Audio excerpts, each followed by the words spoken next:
김종국 목사의 가나안 명상.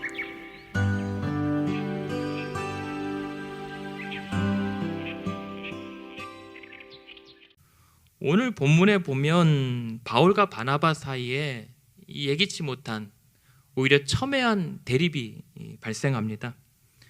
그래서 성경이 서로 심히 다투게 싸웠다라고 표현할 정도로 그냥 큰 싸움이 두 사람 사이에 일어났고, 그 결과 39절에 보면 피차 갈라섰다라고 이 싸움의 결론을 내려줘요. 그게 다예요. 싸웠어요. 근데 이 사도행전의 저자인 누가는요, 이 두 사람의 싸움을 아름답게 포장하지 않습니다. 미화하거나 아니면 싸웠던 사실을 감추려고 하지도 않고 변명하지도 않습니다. 그냥 있는 그대로 차분하게 싸웠다라고 얘기해요. 그냥 크게. 왜냐하면 그게 사실이었잖아요. 그리고 그렇게 할 수밖에 없는 것이, 아무리 사람들이 대단하게 봤다라고 하는 바울과 바나바일지라도 그렇게 싸울 수밖에 없다라고 하는 그 연약함을 그대로 있는 그대로 기록하는 거예요. 그러면서 안디옥 교회와 성도들에게도 이 교회의 연약함을 있는 그대로 누가는 기록하고 말씀은 우리에게 보여주고 있는 거예요. 그래서 어떻게 되냐면 39절에 보면 바나바는 마가를 데리고 배 타고 구브로로 내려갑니다. 그런데 이 40절에 보면 바울은 실라를 택하여서 이번에는 걸어서 갈라디아 지방으로 올라가요.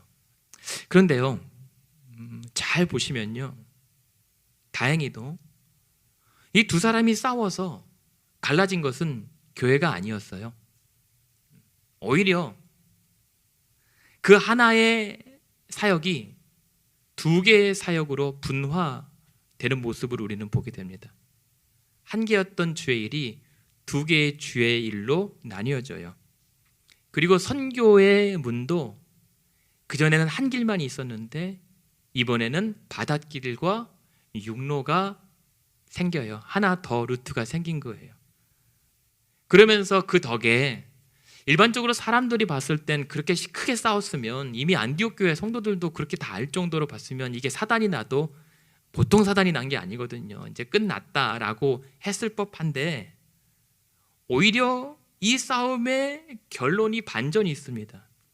그래서 수리아와 길리기아로 다니며 교회들이 견고하게 세워져 갔다라는 말씀입니다. 그런데 어떻게 이러한 결과가 날 수가 있었을까요? 그런데 그 답이 40절에 있어요. 40절에 보면 이들이 떠날 때 무엇을 부탁했죠? 바울은 신라를 택한 후에 형제들에게 주의 은혜에 부탁함을 받고 떠났다라고 얘기합니다. 바로 주의 은혜가 있었기 때문에 가능한 결과였어요. 그렇잖아요. 두 사람이 얼마나 힘들었을까요? 하나님의 은혜를 어떻게 감당할지 고민하고 있었고 혼자 외로웠을 바울을 바나바가 직접 찾아 데리고 안디옥에서부터 두 사람이 여기까지 함께한 시간이었어요. 그러면서 우리가 쭉 살펴봤지만 1차 선교여행 때 얼마나 많은 어려움이 있었어요? 매맞고 쫓겨나고, 또 한 사람은 죽은 줄 알고, 그 죽은 줄 알았던 사람을 겨우 부축하다시피 여기까지 왔던 시간. 그러나 그 상황에서 하나님의 능력과 표적과 이사를 같이 경험했던 두 사람, 그 두 사람이었는데 이제 이어질 2차 사역에 하나님의 더 큰 일들을 감당할 수 있을 것이라고 생각했는데 서로 힘이 다투어 피차 갈라설 수밖에 없었던 두 사람의 심경은 얼마나 괴로웠을까. 하지만 두 사람에게는 같은 마음이 있었어요. 어떤 것이냐면, 아무리 그렇다고 하나님께서 우리를 향해 부르신 사역을 중단할 수는 없다. 그렇기 때문에 이번에 은혜를 구합니다. 바울과 실라만 주의 은혜를 부탁했던 건 아니에요.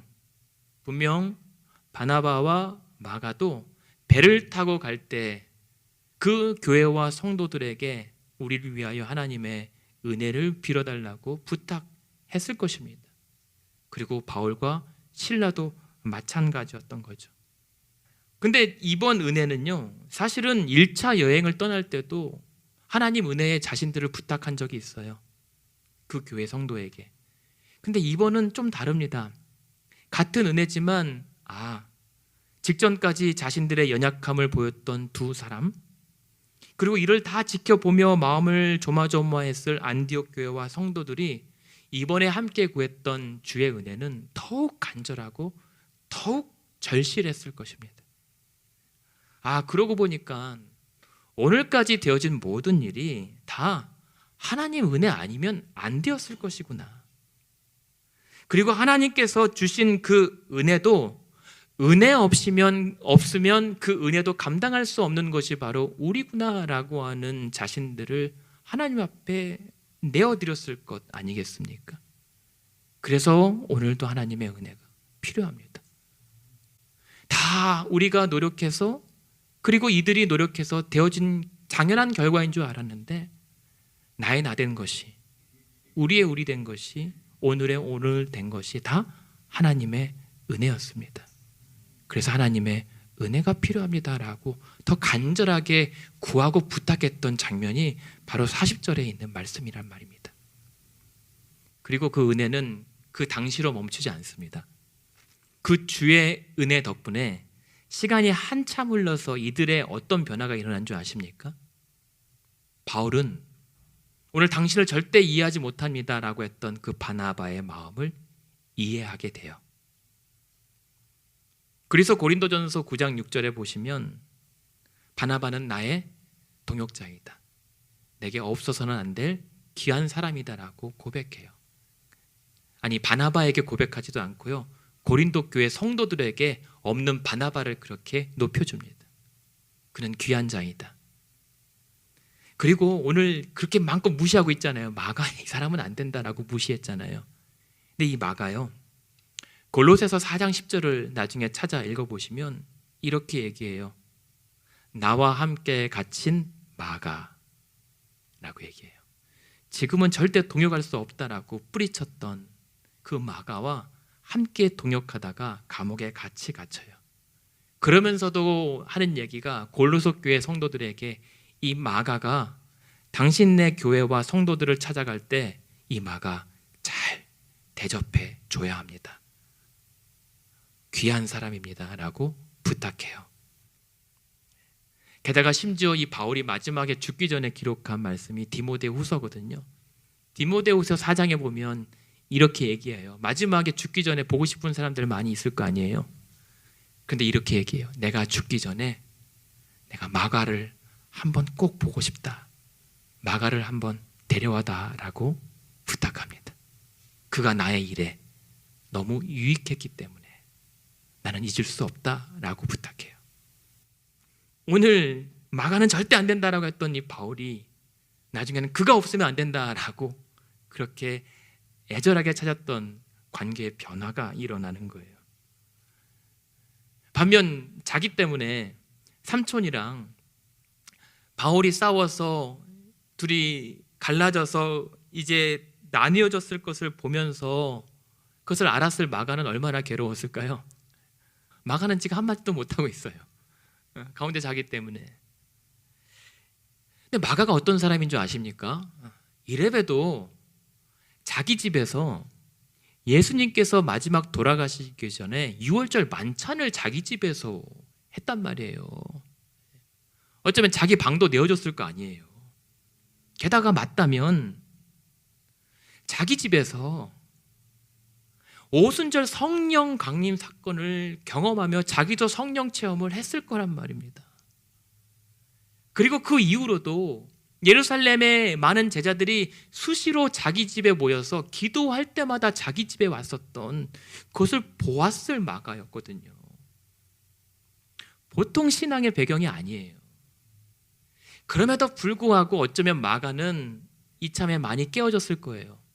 내가 이래봬도 그 순간에 내가 있었다라고 자랑했을지 몰라도 막상 감당해야 될 사역 앞에서 얼마나 자신이 여리고 연약했는지, 그래서 얼마나 쉽게 도망갈 수밖에 없는 자인지를 이참에 많이 깨달았을 거란 말입니다. 그러면서 얼마나 이 계기로 말미암아 정신 차리고 얼마나 노력했을까요? 삼촌에게도 미안하지만 교회와 성도들에게도 미안하고 무엇보다 하나님 앞에 너무 부끄러운 자신의 연약함이 그대로 노출되잖아요. 그런데요, 주의 은혜가 이 마가를 사로잡더니 이 마가가 결국에는 바울의 동역자도 되지만 베드로의 동역자가 돼요. 그리고 베드로의 통역관이 되어서 그의 설교를 통역하여 전달하는 역할을 맡게 됩니다. 그래서 기록한 말씀이 마가복음이에요. 지금 오늘 이 사건, 이 당시만 보면 마가는 도무지 상상이 되지 않는 인물이에요. 하나님 앞에 도무지 쓰임 받을 수 없는, 버림받아도 괜찮은 존재였던 사람이 주의 은혜의 부탁함을 잊고 나서 하나님의 신실한 동역자와 사역자가 되는 것을 성경은 우리에게 알려줍니다. 이것이 로마서 8장에 바울이 얘기했던 것처럼 하나님을 사랑하는 자 곧 그의 뜻대로 부르심 입은 자들에게 모든 것이 합력하여 선을 이루었다는 말씀입니다. 그래서 결론은 그렇습니다. 이 주의 은혜가 애초 우리가 말씀을 전했고 우리가 세웠던 교회와 성도를 성숙시키자라고 했었지만 그보다 앞서 바나바와 바울을 먼저 성숙하게 해주었습니다. 그 주의 은혜 덕분에 심한 말다툼 따위가 주의 사역을 멈출 수 없었고 성도들의 믿음과 교회가 견고하게 자라는 것을 막을 수 없었어요. 그렇다면 분명한 한 가지는 오늘 우리도 구할 것은 사역을 감당할 능력이기 전에 우리의 연약함을 통해 드러내실 주의 은혜인 것입니다. 하나님, 내 상황을 좀 도와주십시오. 내 문제를 좀 해결해 주십시오. 아니, 내가 정말 이것 때문에 괴로워 죽겠습니다. 감당하게 하여 주십시오.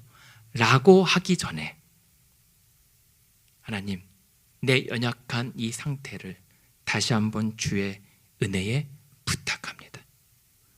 나의 나된 것, 내가 지난날 여기까지 살아왔던 것, 하나님의 은혜인 줄 알면서도 어느새 당연하고 무감해졌던 내 영혼을 다시 주의 은혜에 부탁합니다. 하나님, 내가 많이 이루었던 것 같고 여기까지 겨우 살만하게 되었는데 그 받은 은혜와 축복 때문에 구할 것을 잊었던, 부탁할 것을 잊었던 그 주의 은혜를 내게 회복하여 주시옵소서. 그것이 오늘 우리가 이 말씀 앞에 구해야 할 기도의 제목인 줄 압니다.